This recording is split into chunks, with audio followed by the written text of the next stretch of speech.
The place where we used to sit, the path we used to pass through, the place where we lived. He would ruin it, disturb it a lot. That's why here my children died. So, right next to them, a jinn came and sat down, completely at ease. Now, when they looked over, they saw him sitting right next to them and they stared intently.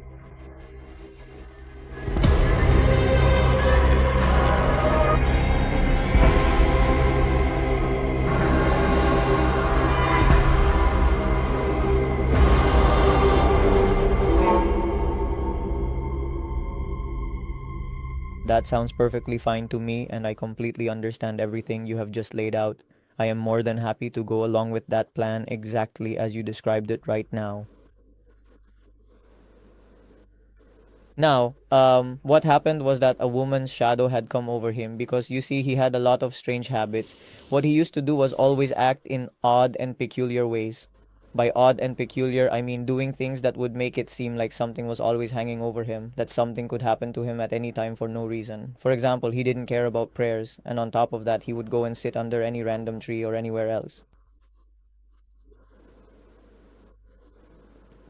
He would do these things without any reason. So even in his house, there were jinn present, and one of those jinn had come over him.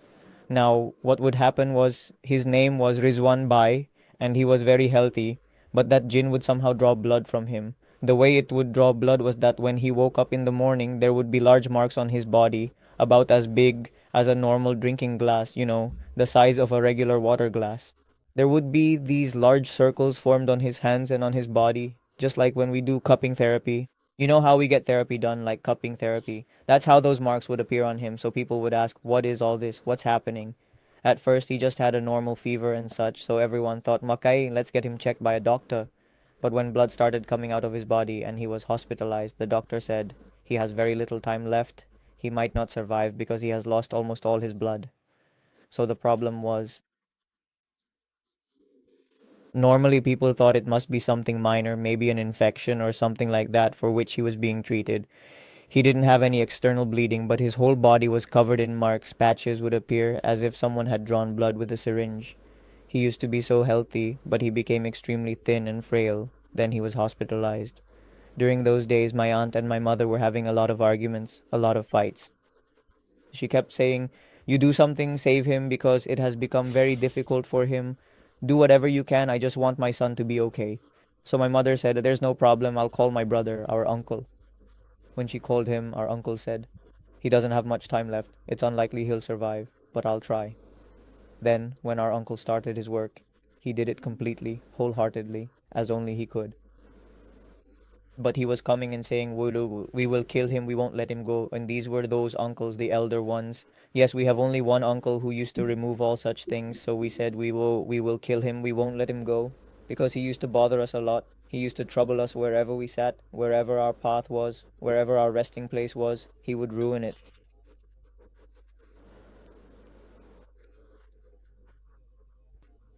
My children who died because of his harassment, they said that that's why we will kill him. Then after that, when uncle started doing prayers and such, it was with great difficulty that uncle was able to remove this thing from them, otherwise they would have died. So, by the grace of God, they are alive today, they have children, they are healthy, everything is fine. Then our aunt passed away from cancer. That is exactly right, and you have managed to capture the situation perfectly with that assessment.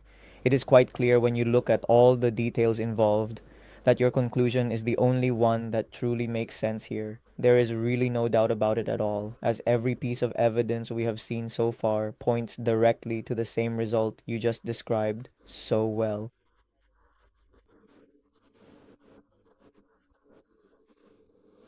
She had to undergo surgery. Now, when she was supposed to have the surgery, the doctor who operated on her used an apron that had previously been used for a cancer patient. Because of that, she developed cancer in her body. So, during her battle with cancer, what was the name of that place? Gold Market? You forgot, right? In Nazimabad. Yes, yes, our aunt used to roam around Gold Market a lot when we were kids. Our house was actually right there, near Aidga. She said, I'll get a house nearby so it will be easier for you to come and go. So Aunt bought a house right there. When she bought that house, it already had a lot of strange influences. We were very young at the time, maybe 10 or 12 years old, probably in 6th or 7th grade. We used to visit Aunt's house often, and there were already frequent power outages there. Aunt was suffering from cancer, so the jinn that appeared in my form was the one they would take with them and bring back. Now, one day, Aslan Bhai, we were all sitting in the lounge when the power went out. My sister had a mobile phone. Back then, those small keypad phones were common. Smartphones weren't really available in the market yet. So, my sister's phone was a small Samsung, and she showed us that it wasn't charging. Her phone wasn't charging, and the power was also out. It was strange, as if the points were running in it. So I asked my sister, I said, Baji, how is your phone charging? She said, I don't know. Every day when the power goes out, whenever I use the phone, it just keeps charging like this. Its battery never runs out. I said, how is that possible that the battery never runs out? Let me see. Right in front of you, the points are running. It's charging, even though the phone isn't plugged in. We were all sitting in the lounge. We were all sitting in the lounge when, after a while, someone knocked on the door. There was a man in shalwar kameez, and for us, it was just like when we're at home in the lounge, the wooden door we have is usually open, but we peek out to see who's there. So we saw someone standing there in shalwar. We called out to ask who it was, but no one replied. Then we went to the gate and opened it. There was no one outside. We closed the gate again, thinking maybe someone had just left. Then, once again,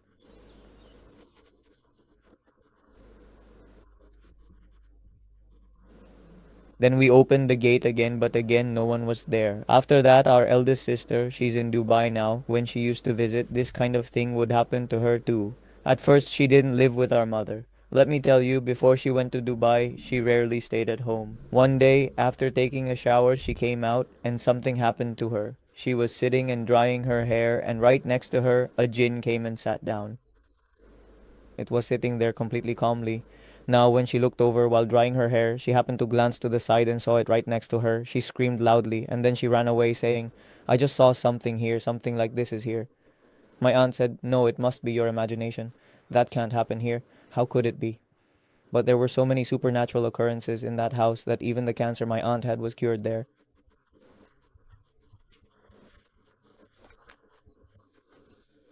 So it happened to our sister. They would say, give this to us, and in return we will make you very rich. Aunt Amin said, no, that's not possible. They threatened, we will kill you, we will kill your daughter. So what happened was that our aunt passed away right there in that house. She had cancer, but despite all the treatment she was getting, she kept trying to leave that place, looking for another house, but she couldn't find one. Whenever they went out to look for a house, something would happen and the house would fall through. So she passed away right there inside that same house.